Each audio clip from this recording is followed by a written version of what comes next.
Hey there, I want to do a very quick video response to an email and also a commentary that I got. I recently got an email back on the 22nd of February, and this is reply to Araya1's comment. I'm going to read her comment first. How did you end up in France? You mentioned on when you moved there, but not how or why you moved. I'm interested to hear more of your story about becoming an expat and living in another country.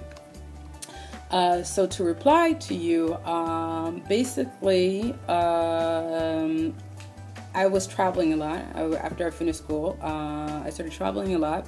Started working for United Airlines and also in a travel agency, which gave me an opportunity to travel the world basically for a reduced rate, which is like $5 or $10 at that time. So I had the travel bug in me. I started to experience different experiences by going over to different countries. And that just sparked an interest in me, an idea. Hey, I wonder if I can learn a second language. Hey, I wonder if I can try and live, and what would it be like to live in another country?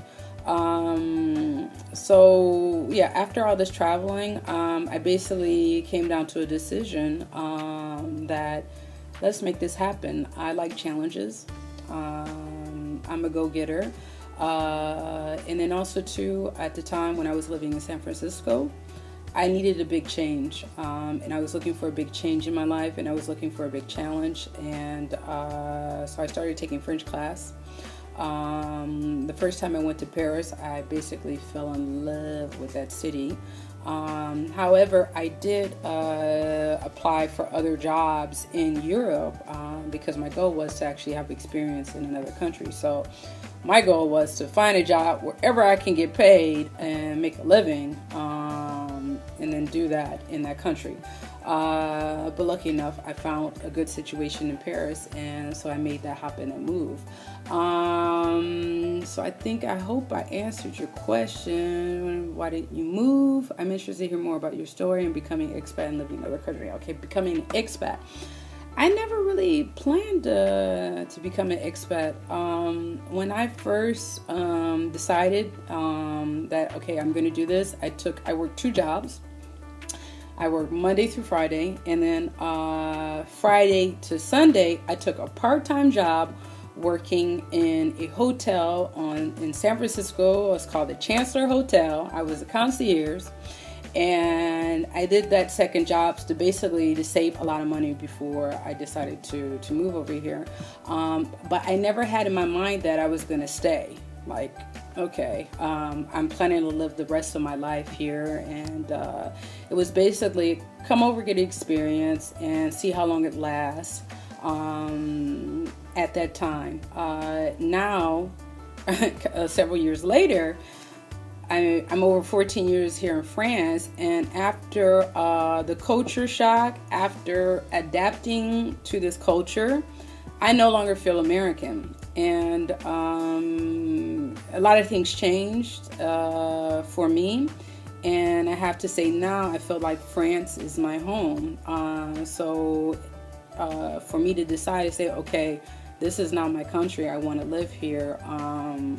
It took me a while to get there, to first to understand that, and then also to realize when I went back to the States, when I visited back to the States and noticed wow, this now United States is a foreign land to me. There's a lot of things that changed that I didn't see change, and it's like visiting another country, even though the country, I'm from there. I know it feels foreign to me now. So and so I hope that answers your question as to becoming an expat and living in another country. So next question I got is from, I'm not gonna give his real name out. I'm just gonna call him Joe, like a cup of Joe. Miss, my name is Joe, and I am currently learning French. Cool. I am African American, and I aspire to one day live in France and work in the business world finance.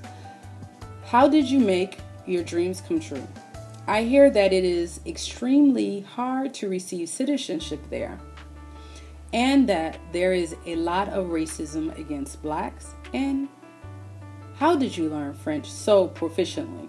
Thank you so much. You can find me on Facebook or just message me back here. Okay, basically, that's good that you're learning French. Keep it up.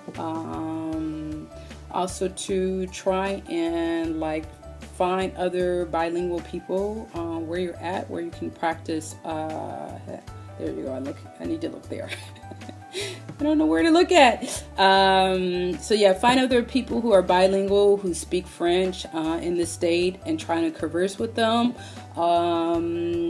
That can help you to become proficient in French. Also, the World Wide Web, YouTube. Start a YouTube channel. Start vlogging. Try and start to talk in French, and hopefully you'll meet some YouTubers who are French that you can communicate, and they can help you advance in learning French. What else? I just touched the screen. Okay, excuse me. I'm still learning how to use my iPad to film correctly. So yeah, so that's basically on being proficient, and practice makes perfect. So you just basically need to talk it all the time. And if you have a French person who wants to practice their English out on you, play Russian roulette. Speak to them regardless in French, regardless if they are replying to you in English. So I hope that helps. Also, it is extremely hard to receive citizenship here. I think it's probably hard to receive a citizenship anywhere in the world. But if you believe in you, and you believe what you are capable of, and I basically, there's always an exception to the rule, and you just need to find that exception. So basically, getting citizenship here is basically becoming French. You need to be here over 5 years and prove that you have worked, had jobs. You are not, not working on unemployment and stuff like that. So that's basically it for citizenship. Also too, he talked about racism against blacks. I haven't experienced any racism against me per se. I have heard of people who told me that they experience, these are French people that told me that they experience different types of racism. So I'm not going to say it doesn't exist, but however, in any country you go, long as anywhere in the world, long as they're human beings, I think you will experience some form. There's racism. I think racism exists everywhere. It's not just not one place more than the other. Also too, I believe in if you attract what you think. So if you're going around saying, hey, I'm black and African American, it's hard for me, I don't get a lot of advantages because I'm black and I'm a male, you're going to attract that. Okay? So basically, your thoughts are your reality. And I'm not saying that it doesn't exist. I'm just saying that if you're going to attract that, you're going to get that. So what else? I hope I answered your question. Yeah, and if I didn't, leave me a comment, and then I'll try to do another video response to answer your question better. Okay, bye-bye.